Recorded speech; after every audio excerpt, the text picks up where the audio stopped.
Hey guys, welcome back to another Sale Freaks ride along video with myself, Michael, and Wilf. I am now 6 plus years using the Sale Freaks software. I am one of the owners of Sale Freaks. I've got Wilf with me who started using Sale Freaks, I guess now, would it be 6 months ago? It would be about that, yeah. As always, for anyone that doesn't use Sale Freaks, we have 100% free dropshipping course on how to use Sale Freaks within the website. And if you want to sign up for Sale Freaks, we have a free trial. So if you want to get involved after the call, then free to do so. Lovely. Well, let's rewind it back. So started dropshipping like 6 months ago. How have you been finding it? Yeah, very, very passive. I've been kind of on purposely not uh, spending hours a day on it. I've been letting it kind of sit and go like a long game kind of strategies, letting it slowly kind of accumulate. It's been going really well. Basically, right after our last video, I had a below standard eBay rating because I was making a, as you described, schoolboy error. Um, I was cancelling orders and saying there was a stock issue, not saying buyer asked to cancel, which put me below standard. On the 20th of December, that lifted, and since then, my main store has been doing much, much better. I think I'm averaging around £25 a day profit with that one and my second store. So, good progress. Feeling good, feeling confident. Awesome, mate. Yeah, and as you say, it's been pretty passive. So I imagine, I mean, you haven't really started to lean into it yet. I feel like you're almost where I was at that 6 month mark, where you probably knew more than me anyway. But at the 6 month mark, I kind of got that urge to kind of, right, okay, I know the basics now. I know how to make some money. I've got my listings up. I've like encountered probably. I don't know what you've encountered, but at my stage, I was sort of thinking, right, I've encountered a lot of the ups and downs, the pitfalls, the issues with customers on the eBay side, the issues with drop shipping in general, and all the rest of it. And I thought, right, okay, I'm in a really good position here to kick on, Yeah. and I feel like that's the position you're probably in as well, where you're going, okay, um, I know what I can do with what I have now, but if I scale up, I can obviously do a lot more, and you're probably in that position hmm with that, right? Yeah, definitely. Awesome, awesome. So let's have a look at let's have a look at your sale freaks. Let's see where you're at that at the minute. So 1,600 items listed. That's the one. Uh, and obviously this is this really funny thing. So I was watching a YouTube video yesterday, just trying to gain a bit of knowledge on eBay SEO and things like that. And I was actually watching a video about it was a reseller, like an eBay reseller, hmm who is buying physical stock and then selling on eBay. So they were showing like what they were doing and how they, trick the algorithm and what they Yeah. have to do. Absolutely mental. Like I do not know how they do this. So I mean, number one, they keep talking about this death pile, which is, and I'm aware of it because I did sell on eBay. I did sell bits and pieces on eBay, but I sold very niche products that had very, very high sell through rates. So a death pile is basically a big pile of stuff that you've bought and But haven't not got sold. round to listing yet. Not Oh, even oh, sold. oh, right. You haven't got round to listing it yet. So like they're buying so much stock, and then the thought of actually creating the listings, right? So you have Mm, 1,600 listings. They're talking about that each listing can take maybe between 10 and 30 minutes to do, because they have to take pictures of the items, they then have to upload the pictures, they then have to mm, create the titles, create the descriptions, fill in all the item specifics. Whereas 1,600 items that you have listed has probably taken, a few minutes per 100 yeah, or pretty whatever. much. You don't have a death pile. If something's not selling, we can remove it. We can try more listings. And I really got my eyes open because I kind of knew about it, and then I was like, Jesus, like some of the people that are doing it in this scale. Not only that, they have obviously got money tied up in stock, which we don't Yeah. have. They have a lot more time invested into it. Like it's like a full time job just to make a few sales.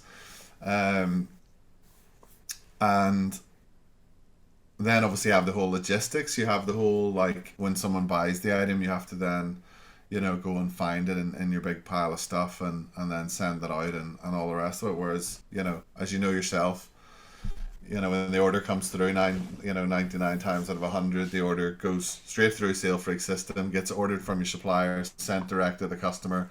You have not even touched it. You only hear about it if there's maybe a delay in the shipping or something like that. So, like, the fact that you can now say, right, okay, I've got 1,600 items, I want to level up to even 3,000 items, double up, and then double up again. It's not going to take you that much time. You might have a Mm. bit more admin, but once you've got the blueprint, now you can just scale away. Yeah. So, I mean, even looking at your figures, 30 days, 500 quid in profit. Okay, we have some minimal costs. We got minimal software costs.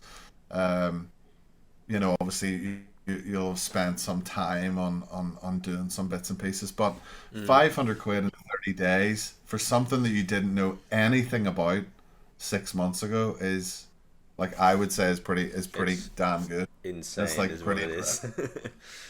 Yeah, and I mean, in this day and age, like, it's so important. For people to have that little bit of extra income, that might be the difference of, going on holiday versus not going on holiday. It might be the difference of paying, making your rent payments or your mortgage And payments. I've even recently, even recently been thinking specifically about dropshipping. Like, it builds you, it actually does build you an asset, because having an eBay store with 99.8% positive reviews and like 1,000 items sold is a real asset. Because, so for example, recently I've been selling some old clothes and I put them on my eBay store and they go like instantly at like decently Right. high prices. So it is definitely a real asset. It's a huge storefront that you can have to sell anything if you want to transition into, like you're talking about these guys reselling. Over time, it just builds you this amazing asset, which you can use for so many other things. Yeah, yeah, and so many, and I get it. So many of those diehard, those old school eBay people, they'll look at this drop shipping business model and be like, that really puts your eBay account at risk. But if you actually manage your metrics and you keep it, your customers happy, there is Mm, no reason why not. I've never seen anyone actually physically restricted for drop shipping. It's always been, the issue has always been, and this is for resellers, this is for regular sellers, this is for drop shippers. The issue has always been bad metrics, not fulfilling your orders on time, not dealing with your customers on time, and things like that. So if you manage that well, there is no reason for you not to protect that asset, basically. mm, And again, 9 times out of 10, if you do get a restriction on eBay, it doesn't have to be a permanent restriction. If you're a legit person, you have a legit eBay account, you can show suppliers invoices for items purchased, items fulfilled to your customer. I've seen many times, over and over and over again, where it's just back to business as usual again. So there's not really that much to yeah. be worried about. You have to look at the risk versus the reward. Right now, I think the sentiment I can see in the reseller world, and I know we're probably diverging a little bit from what we're looking at here, right? But the overall sentiment in that reseller world, I've started to see a lot of people complain, and I follow these people. I watch their videos because there's nuggets of knowledge in terms of using the platform and eBay. But Yeah. a lot of them are saying the same thing. People are not they're not finding the deals, the margins that they need. Um, they're not able to buy the stock that they used to. So if you can imagine, a lot of these guys are like, have been in the game a long time, right? And Mm, when they first started doing this eBay reselling stuff, it was very, very niche. They were going to car boot sales, or they were buying stuff from suppliers, or, a big thing is going to outlets, mm, discounted stores, bargain bin kind of stuff, and then selling it and flipping it on eBay. Fast forward to where we're at now. We have Vinted, we have Depop, we have all these other platforms. We also have, like, there's also a culture of people just not getting rid of all their junk. They're selling it themselves. yeah. like especially the younger generation are so clued in to like Facebook Marketplace, It's huge like right now. vintage Depop. They're selling all their stuff. They're going out and finding deals. There's also like tons and tons of massive reseller communities. Funnily They're enough, all I've doing the same I've started thing. listing keyworded like vinted eBay, Depop packing bags on eBay because people are buying them at such people are selling on there at such high volumes. Wow, okay, okay. So, I mean, I think it's just naturally more out there. So Mm. these guys that have pigeonholed themselves into like eBay reselling and that same business model, now they're complaining that margins are so thin, it's so hard to buy items, and also their stock's sitting there for a long time. So it used to be like people used to say way back in eBay, list it on eBay. It doesn't matter what it is, someone will buy it someday. Mm. Buyer will come along. It might take 12 months, it might take 2 years. That just doesn't happen. That's just not true. It might have been years ago. Now eBay is a platform where there's a lot of private sellers, there's a lot of other different sellers, and the eBay algorithm actually changed within the last year. That sort of low key what eBay do is they just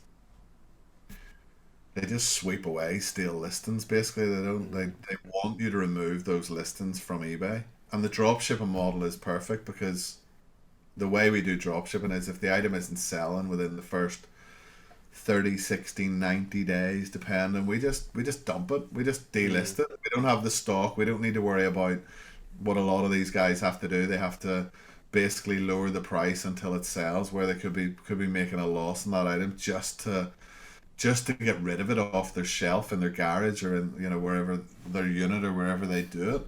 We just don't have that issue. Okay, the margins are or the profit per sale might not seem attractive. I'm looking at your APO, your average profit per order, 50p, 75p.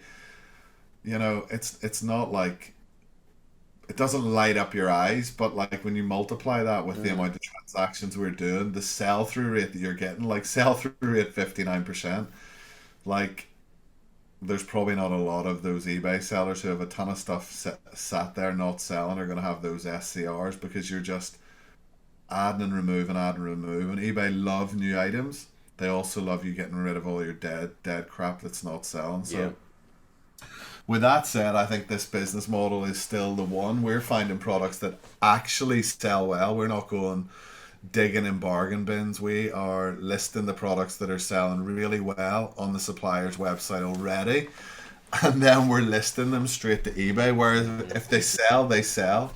Great. If they don't, we just get rid of them and sell something else. And the old myth of like this business model doesn't work.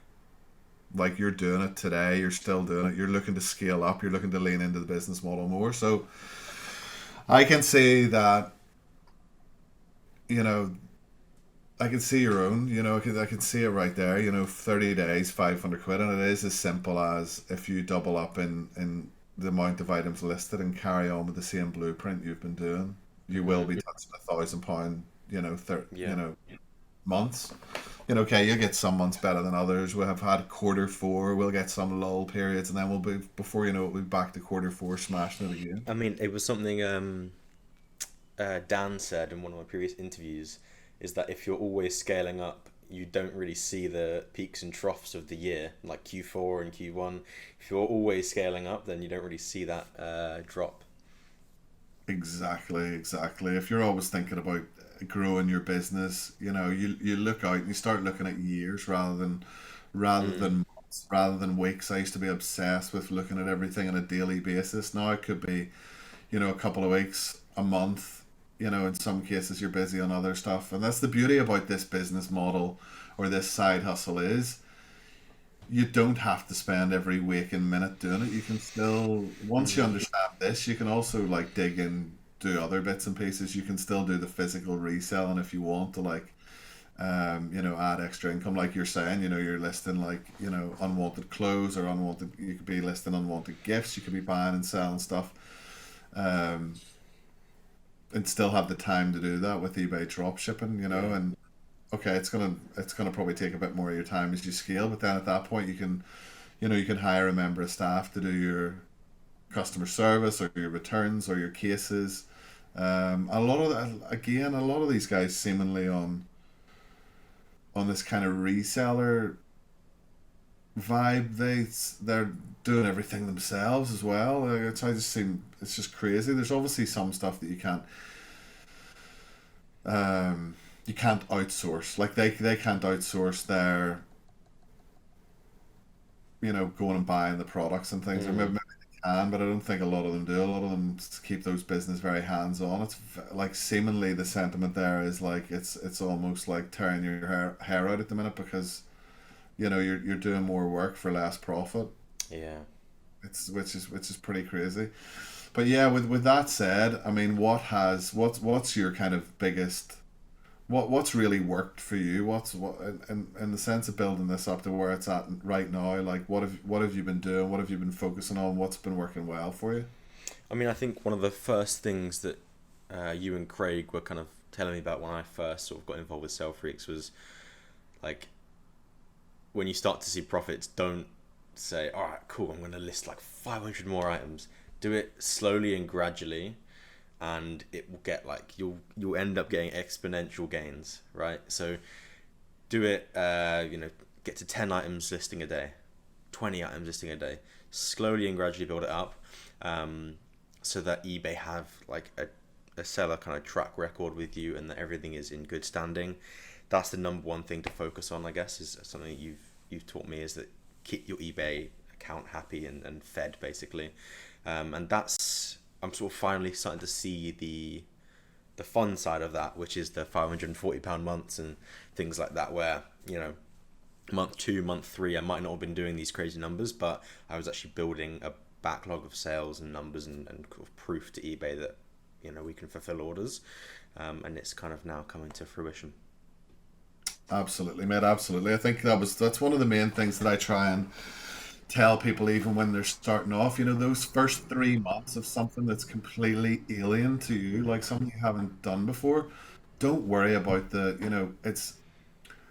it's not worrying about the end product. It's worrying about building the habits. It's worrying about, making sure that you're doing everything correctly, and the results will follow if you trust the process and trust what you've been told or what you've been taught. It's coming from places where we know this. We've been in this game. We know what works. We know what doesn't work. We know when things change, when they adapt, and a lot of people want that instant gratification. They Mm. want the £500 month in month one, and like any business, in the world, really, a lot of businesses will make losses for the first amount of years. Never mind them. Yeah. Never mind them. The first couple of months. So if you treat it like a business and think, okay, I'm gonna really learn this. I'm really gonna understand it, and then there is a point like you're at right now where you can say, okay, I'm gonna put my foot on the gas.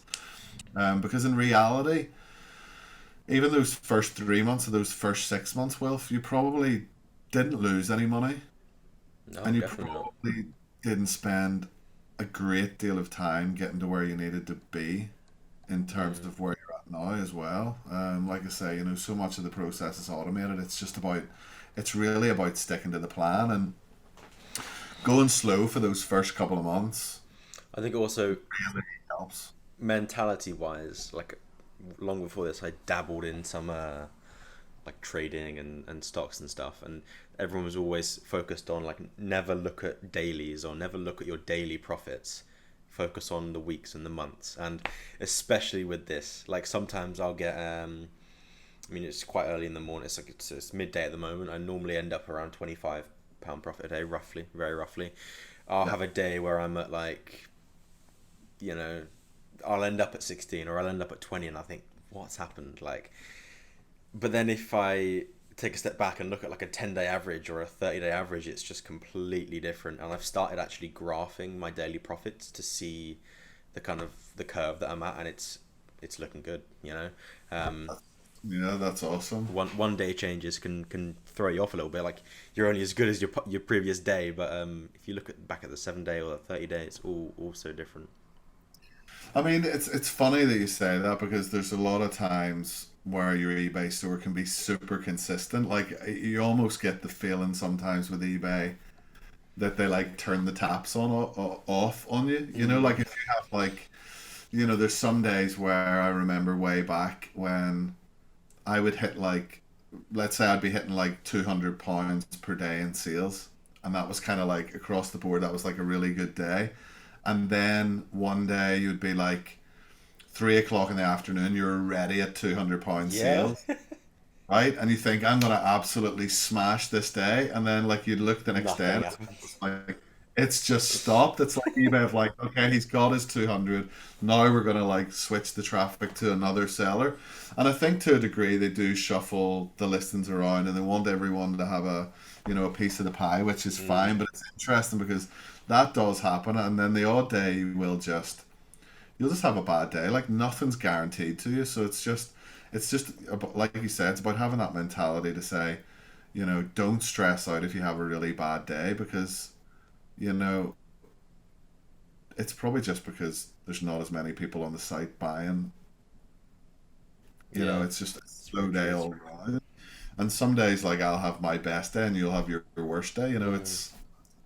And it's just the way of it. Sometimes it can be just a bit of a luck, but like you say, when you kind of zoom out and you're seeing everything moving in the right direction, um, that's the best way to go. Like I was doing a webinar the other night about taxes and about things like that, and our accountant was telling us a story about him basically doing the taxes for one of his clients who sold his company for like 27 million or something.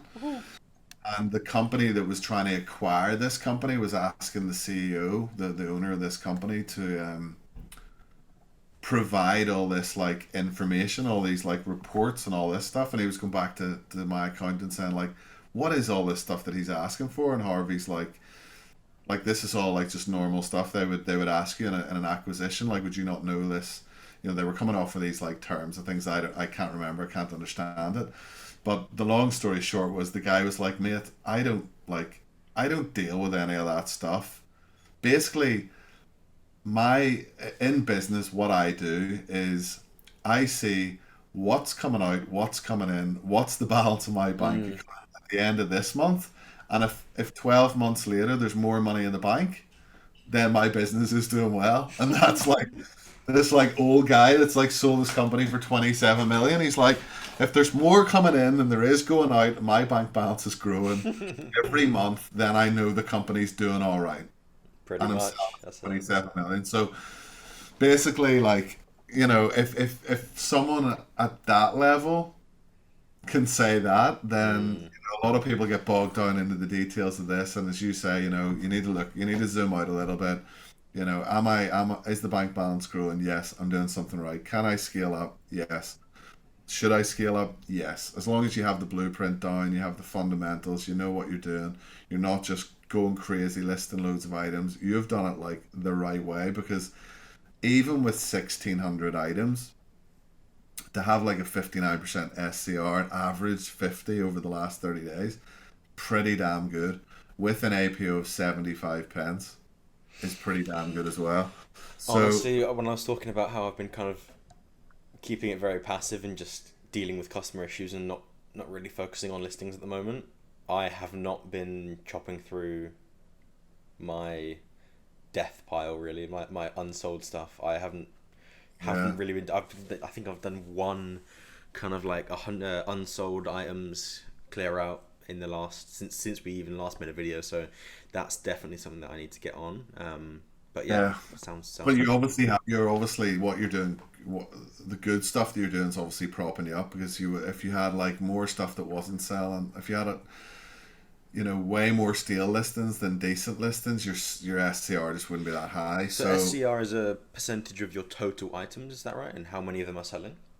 yeah, just your sales conversion rate. So how many items versus how many items listed, basically. Well, it's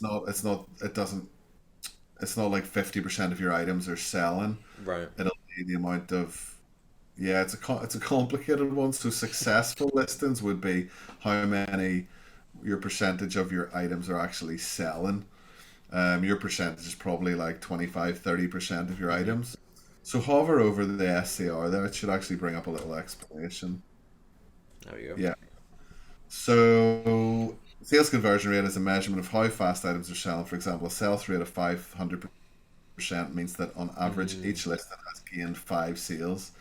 The higher the sell-through percentage, the better. So then that gets divided by all the items that aren't selling, which will be your 0% items. So that's where it right. brings you down to that average, which is pretty damn good, I must say. So with that said, how are you listing products? How are you finding products? What's your criteria? What are you doing? Let's get a bit of an insight as to what you're doing and how often you're doing it. So, every day I have my coupon hunter and bestseller auto list is still pumping away. Right. So that's literally for anyone that's watching this for the first time, that's a feature on Sale Freaks that number one finds products on Amazon that already have a percentage off. So that'll be minimum 5%, maximum. I don't think there is a maximum, but so that'll add 5% on. It'll also automatically list the products. So it'll find Yep. the products on Amazon, it'll list the products on Amazon. When a sale comes through, our auto order system knows that there's a coupon. It selects the coupon and applies it at checkout, so you get that extra percentage onto your margins. The bestseller auto lister finds best selling items that are on Amazon that are actually selling well on eBay. So it doesn't really matter if they're, if you could find all the best selling items on Amazon, unless they're selling well on eBay, there's no point in listing them. So our software cross references them against eBay sales and again lists automatically for you. So you have those two pumping. So that ticks the box of eBay love activity every single day. So even if you Mm. decide to take a week off, go on holiday, that's still ticking away in the background, and that's just working away without you basically having to touch it. So are you doing anything else outside of that as well? Honestly, not really. No. I'm not like seriously. This is all. I mean, every now and again, I'll think of something and I'll go on Amazon. I'll be like, yeah, that's useful to try and sell. Like I was talking about those packing bags with like vintage keywords and stuff. But honestly, Jesus. Okay. I'd say 90% is bestseller auto lister and coupon hunter. Like this feels like a setup. This feels like this conversation is like seems too good to be true. So because obviously I own Sale Freaks and I love the bestseller order lister and the coupon hunter. I do more than that as well.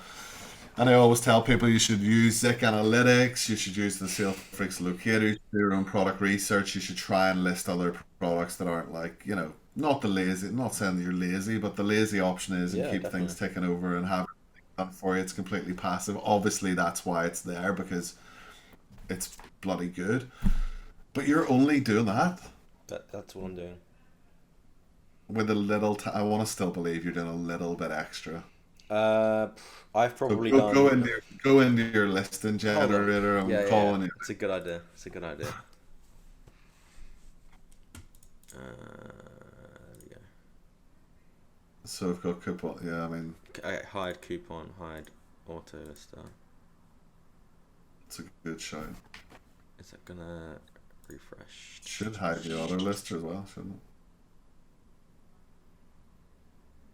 It's one file on the 15th of January. And then the other store.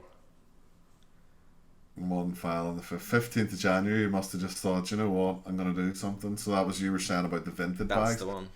That's pretty impressive to be honest, and I shouldn't be that impressed at my own software. And I have said to people before that I've ran stores just on bestseller order lister, and it's done pretty well. But I don't think I've just got that high of a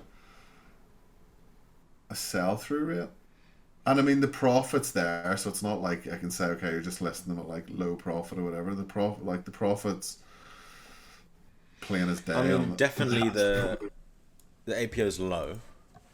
But that's only on the 24 hours. So for 30 days, 75p is Yeah. the average, that's decent, especially because you're only 6 months in, 1,500 items. Your focus really should be on the kind of 10 to 20 quid value of items. Um, I would say possibly if I had been on Zik Analytics every day finding the best products, I think. I mean, tell me if I'm wrong, but I may be in a better place after 6 months. This, I mean, profitability wise, SCR wise, I don't think so. No, you might have been able to scale a bit more just because you might have been listing a bit more, but not necessarily. I mean, I'm a big fan of Zik Analytics. I'm a big fan of listing. I'm a big fan of scaling. Obviously, I mean, I think I Mm. have at this point in time over 100,000 items across multiple stores. I mean, I just having the bestseller auto lister and the coupon hunter just wouldn't cut it for me. But that's amazing to see that you've built. I mean, 500 quid a month just using the tools that are on sale freaks and not even having to like, not really even having to really understand the market, understand what works, what doesn't work, what niches. Because one of the biggest problems people always have, and they come to me, they go like, I don't know what to sell. Like, what should I sell? What? I don't know. Should I sell paddling pools because it's summertime? You're like, mate, you just need to like go with what works. Well, what works? It's like whatever the market says works, and that could be Well, bestseller how list. how I'm seeing is if it's best selling on Amazon, they're the biggest commerce brand in the world. I mean, they're probably right. But like I said, it has to be selling on eBay as well. So sometimes the best sellers on Amazon just don't necessarily Mm. hit. I don't know why, but it's interesting because this is the other thing as well. We need those lazy drop shippers, the ones that just pick the bestseller items and blast their store with thousands of listings, have the low sell through rates because we need those guys so that we can then extract the stuff that does Mm. work. It's just great. So keep doing it, guys. Keep slogging away, listing thousands of items every week of potential crap, so that we can then steal the gems basically once they start selling, which is the name of the game, really. Work smarter, not harder, I guess, Wilf. Mm. If it's Mm. working, if it's not broke, don't fix it. And that's why we've worked on the bestseller auto lister. That's why we've come up with it and tweaked it and tried to make it, how it is. So even cook. I remember, Michael. We were on a call with someone, and we were explaining the bestseller auto lister, and their mind was literally blown because they knew that Sell Freaks was quite passive, and then they thought, "Hold on, it lists for you," which is pretty crazy. Exactly, exactly. So like, not only the fact that even if you went and found an item you wanted to sell, that it would list it automatically, but the fact that we're actually gonna find the items, list the items, and then fulfill the order on your supplier account when the order comes through, upload the tracking. I mean, I wish we could do it, and maybe someday in the future, like when AI, moves on a little bit more. But I would love it to be able to answer eBay messages and like deal with customer service. Like that would be Yeah. like the dream, where someone asks, is this item available, or what product, whatever specific they're asking for, we have to kind of go on and figure it out. Like AI will be able just to respond to that message, and then Mm. I you're mean, literally just taking over. I was when I was doing these old clothes I was selling recently on the eBay app. They have you basically once you've given it a few item specifics, the title, keywords, and things like that, it will write the whole description for you with AI, and it's really good, really really good. Yeah, yeah. It's crazy, crazy. Like, I mean, it's only a matter of time before like, Mm. all this stuff comes into this world where, even we were looking at the chat support, like there's a lot of like stuff where you can just get an AI to come in and read like your whole website, your whole like Mm. stuff, and respond to basic questions. Like And I it's guess the incredible. power of being with a larger marketplace like eBay and not being, on an independent site like Shopify is that when eBay, this huge tech company, have a system where an AI customer service bot has better results than the average seller, they're just going to implement it, right?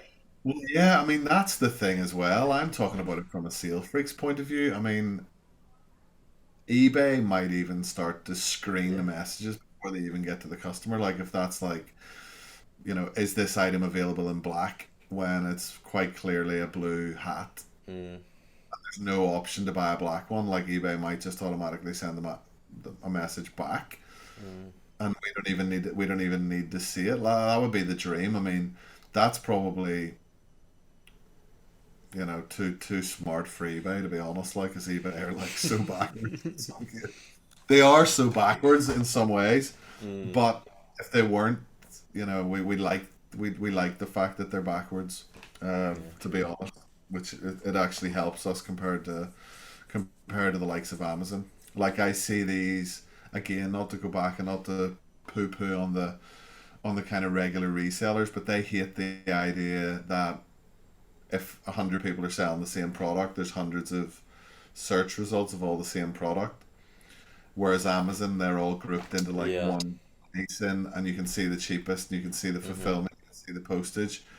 Whereas we actually like that because, like we always say, you don't have to be the cheapest, you don't have to be you can still compete the way eBay's layout is. So if they Yeah. changed like a buy box kind of style, I don't know, would it be any different for us? Would we have to compete a bit more for attention? I don't know, but I don't think it's going to change anytime soon with eBay. I think they almost the like of that freedom and have their little filters and all the rest of it. But I've even noticed like searching, filtering things on eBay as a general kind of buyer for stuff has kind of changed over the last little while. It's a bit Mm, weird, um, but it seems to work for dropshipping, so I'm not going to complain too much. Seems to work for the business model that we do, mm.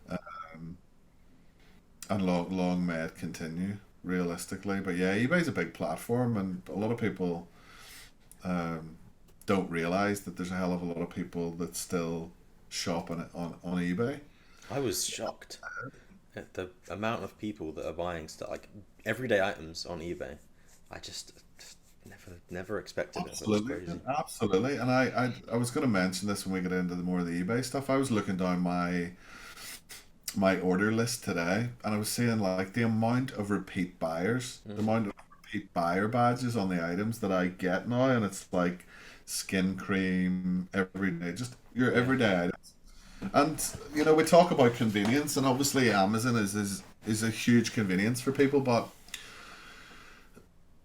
to get that convenience, or you're paying your 8.99 a month. Some people don't shop enough to pay Mm, it it's 99 very a true. month for a subscription. I mean, I do. I mean, I have the Amazon Prime Video and that kind Mm-hmm. of stuff. I watch a bit of that. They have the odd football match on there, or the odd movie that's exclusive to their whatever TV show.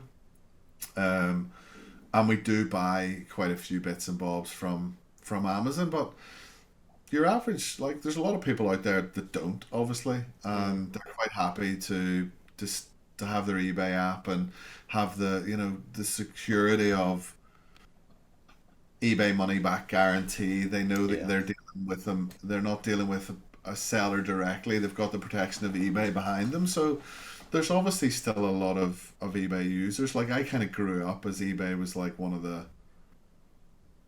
of the only online marketplaces Mm, really.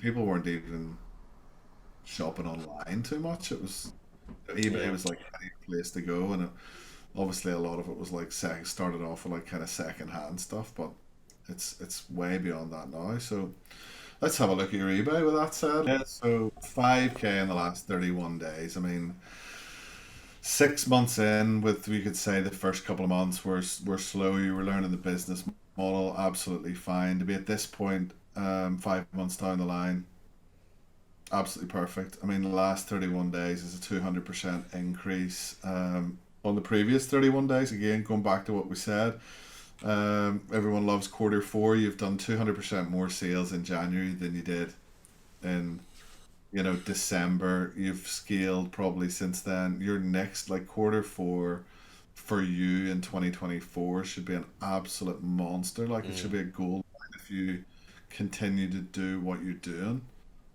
Absolutely sick. Um, like with this store, so you've got 1,600 items, but they're across two stores. So this store you've got like what about 1,000 listings? it's actually more like All of it. a thousand 300 on this one, I think. Okay, okay. So it's a little bit unbalanced at the moment. In fact, yeah, they got 1,400. Gotcha. Okay, so you're on a personal store at the minute, so it might be time to basically start thinking about biting the bullet and upgrading this to a feature store. So you're probably paying more on this than you would do on a business account with a feature store. And the difference there is it final value fees or? It's listing fees, so you're getting Okay. your first 1,000 free, but you're paying for those extra 400. It's I've heard this a lot, and I've never quite got it because if I go on here, I still have free to list, and it resets every month. Yeah, but you've probably listed a lot more in January now. Do you know what I mean? So obviously, like you've still got 200 left, but um, everything that's due to relist after 30 days will soon eat that up. Right. Okay. I'm with you. You know what I mean? So you've got 1,000 free to list, but you've now got 1,400. So like your next full month, you'll have 1,400 listed, which means 400 of those. If you did nothing, let's say you didn't add any more items, you're gonna get anything over the 1,000 are gonna get charged at like 35 pence per listing, Right. which Okay. is about 140 quid. Mhm. The feature store is like 90 quid or so ish, 90 quid including VAT or 90 quid And plus VAT. is it free to list on that? 1,500. It's 50. So you pay for the feature store. It's like 90 quid, give or take. I can't remember because it went up slightly, but it's about 90 quid, and you get 1,500 listings included. Okay. Plus every listing over the 1,500 is about 6 pence compared to Okay. 35 pence on a personal store. Right. Right. Right. So it means when you get to 2,000 listings, those additional 500 will only cost you about 30 quid. Mhm. So really at the minute, if you stayed like this, you'll be paying about 140 quid in listing fees. Whereas if you had a feature store, you could have 2,000 listings for about the same price. Right. Okay. I'm So with you. as you scale up, the other thing as well, once you change over into a business account, your limits will just get massively increased. Right. The Right. business account, you don't have to be a business because you can still say that you're a sole trader. You've got lovely decent limits there on that anyway, to keep you scaling. Mhm. But for example, like at the minute, we're seeing whenever you change over to a business account, it'll give you like 50,000, like something like 50,000 item limit. Okay. Flip. Um, Right. in a lot of cases. So Mm. obviously a long way to scale to that point. But yeah, I mean, again on that with small stores, I'm seeing less problems, less restrictions, less issues with metrics if you're keeping the store to around 3,000 items. Mhm. And then grow in the second store. But I mean, one of my stores has got 50,000 items on it. So, I mean, it's really up to how aggressive you want to be. And I can be, I have been aggressive. So, um, it's just all at that point, it's all about keeping the metrics right and keeping on top of Do you things. have one VA working on a store like that, or is it multiple, or how does that work for you? So one VA would be doing that store on the eBay side full time. Okay. So more or less that would be their full time role, like 5 6 hours a day, just doing eBay customer service cases, returns, follow up, and then I would have another VA that would maybe check like the sale freak side, the purchase issues and things Mhm. like that. Um, and yeah, then for example, I have one full time VA that looks after about 10 smaller stores. Right. Okay. So Mm. altogether for my operation, I've probably got between customer service and product research and other kind of admin bits and bobs. There's probably like maybe 10 VAs working across Mhm. those stores, which feels like a lot, especially when you're paying the invoices on a Monday morning, but it is all relevant to the business. So if you were to take on a VA now, for example, you'd probably need maybe an hour a day or whatever. So it's Yeah. it's not a massive outlay. And then as you scale up, obviously your profits should scale up in line with the cost of operation of your business. And realistically, this is the one of the biggest things the biggest hurdles to scaling that I actually came across was I just knew that I couldn't scale unless I let other people in. Mm, You can literally only do so much by yourself, and at the same time, I was doing a 9 to 5 job. I was yeah. like, it's taking up. It got to the point where I was scaling, and it was taking a lot of my kind of free time. Not the drop shipping side; it was the eBay customer service Mm, side. It wasn't the listing or the ordering or anything like that. That was all automated. It was just the customer queries, the cases, the returns, and all that stuff. So at that point, I was like, okay, I'm gonna get a member of staff, and I mean, there's plenty of really, and actually, do you know what? They're like, albeit I've had a few members of staff that haven't been great, and we've had to retrain them, or we've had to, get rid of them altogether. But for the most part, like, they're so much better than me at like customer service. Even just like taking the emotion out of it, they're there mm, to do the job. Whereas I get really like, if someone's being a proper, you know, idiot customer, um, like my natural response is to get really defensive and you get worked up about it. Like, yeah. I'll never be rude to a customer or whatever, but it affects you, you know what I mean? It Mm, affects your mood and all this kind of stuff. So I was like, do you know what? The best thing for me wasn't like the freeing up the time.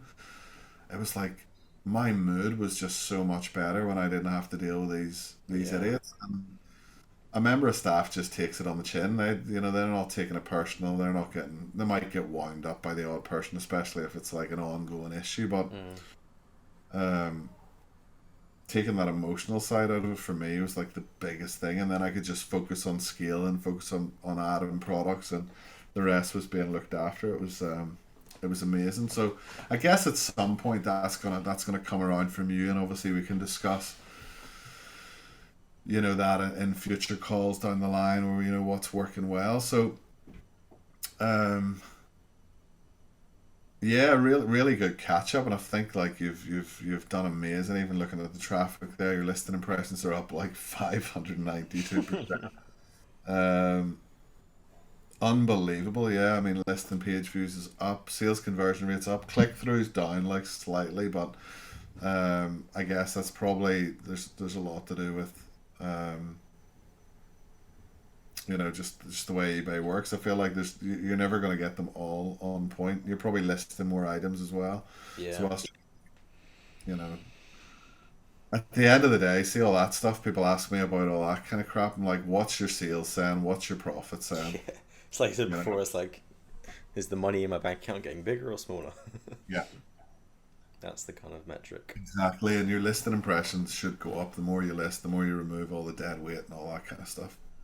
Mm. Um, I was even comparing like daily profits to like how a full-time job looks, and I was thinking, doing all the numbers and everything, and then I realized that with Sale Freaks you sell on a Saturday and a Sunday and every day through the week, so there's basically no downtime because there's no huge effort you have to put into it, yeah, which is such an asset. that's it. I mean, you're making sales at 3 o'clock in the morning on a Tuesday. You're making sales like I was talking about this on another call or whatever, and it amazes me. Even I'm sitting like on Christmas Day, and you're like still getting sales. I'm like, Yeah. well, what's that? I was like on eBay buying like something like completely like random and out there on Christmas Day, like I had someone like Christmas morning at about 3 a.m. bought some Heinz garlic squeezy mayo. Like, what are you doing? Like, what is that about? I know it's so funny, isn't it? It still blows my mind to this day. Just like online sales in general, but like some of the stuff that we sell that you've never heard of, I've never heard of it. Mm, You've not even done any product research to list it, and then all of a sudden you're buying it. I mean, I know you're probably gonna block out the items that are listed and the items that are on your last orders on this page, but I mean, I just like one of them. one of them there, for example, is like, what is that? A bit This book of code words, bumper book of code words for this one's adults. selling really, really well, and I don't know what it is.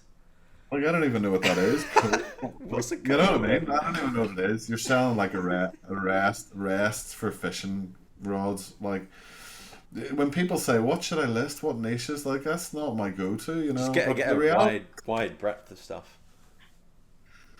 you just get so much stuff, so much random stuff that it's so weird. It's so weird, but so good. And the beauty about it is, like I said in the beginning, if it doesn't sell, it doesn't sell. We just get rid of it. Great, Hmm. no problem. We can optimize it. We can fiddle around with it. We can jiggle the price around, But eventually, if that doesn't sell, we're not wasting time with it. We're removing it from our store. We're moving on to the next thing. Um, so easy. So I guess we'll wrap it up there. It was a really good catch up and a good bit of insight. And hopefully over the next couple of videos we'll go in and we'll look at more of those features. We've got a couple of things coming out on Sale Freaks that will hopefully elevate people's dropshipping business as well. Um, but yeah, thanks for coming on and Wonderful. going through that, mate. It's really super easy to see. 'Cause sometimes you forget, like when I'm dropshipping myself, I'm like, I know the business model works, and you kind of go, if other people out there can't make it work, it's not a me problem, it's not a Sale Freaks problem. The model still works. So I guess Hmm. from your point of view, how did I just finish on this? What were you skeptical about, like in the beginning, and kind of where you're at now, and like what would you say to anyone kind of thinking about getting into dropshipping? I was skeptical that there was going to be way more logistical issues, like buyers having an issue with this and that and this and that and that, and that definitely happens. But it is those issues are drowned by volume. So when I'm doing 32 transactions in a day, if I get like maybe three like issues a week, it's just not a problem. That was the main thing. I thought this could become a bit of a slog. Like like even sometimes I try and speak about it a bit idealistically, but it actually isn't. It just actually isn't a problem. Um, that was one thing I did consistently think that could get annoying, but it really hasn't shown itself. Yeah, perfect. And like as far as like a realistic side hustle business model, you're obviously rating it. Big time. Like I've tried a lot. Like I've tried a lot of different things. I've done Shopify drop shipping. I've tried my hand in like investing and stuff, and this by far, by a long way, is the most passive, most easy, and the best kind of returns. Do you know what it is? Yeah. It's the best return on effort. Like if you want to put 3 hours a day in, you can accelerate this like crazy. But if you want to just relax, it still just works by itself. That's the beauty of it. Yeah. Like you could scale to this level and just be happy at this level and No, stop absolutely. and continue this on basically, Hmm. or you could scale it to whatever level you want. You could have done half of this and be happy with £100 a month, Yep. £200 a month profit. So Yep. I guess what we'll end on as well. I mean, I say like I say a lot of things. This could give you this and pay for that and pay for the other. What kind of difference has it made to you in terms of just your own kind of personal situation? Like, has it helped you with anything? Are you just saving, or what's the? I mean, I took my girlfriend to south of France like a month ago, and that I did the numbers is entirely paid for by eBay. Like stuff like that is just crazy. I love that though. I love that because I do often say, it could be the next, it could be the, pay for the next holiday or whatever. Because I Yeah. love holidays, and that was my goal. I was like, if I can put an extra 100 quid or 200 quid into like the holiday Mm. fund, that was kind of where I was going with it. Because we just had our second child. Things were getting a bit tight. I was like, do you know what? I don't really want to sacrifice that we go, get on holiday, once a year or whatever. Mm. And I was like, "Oh, I need to make some extra money because I don't want to, because kids cost a lot of money."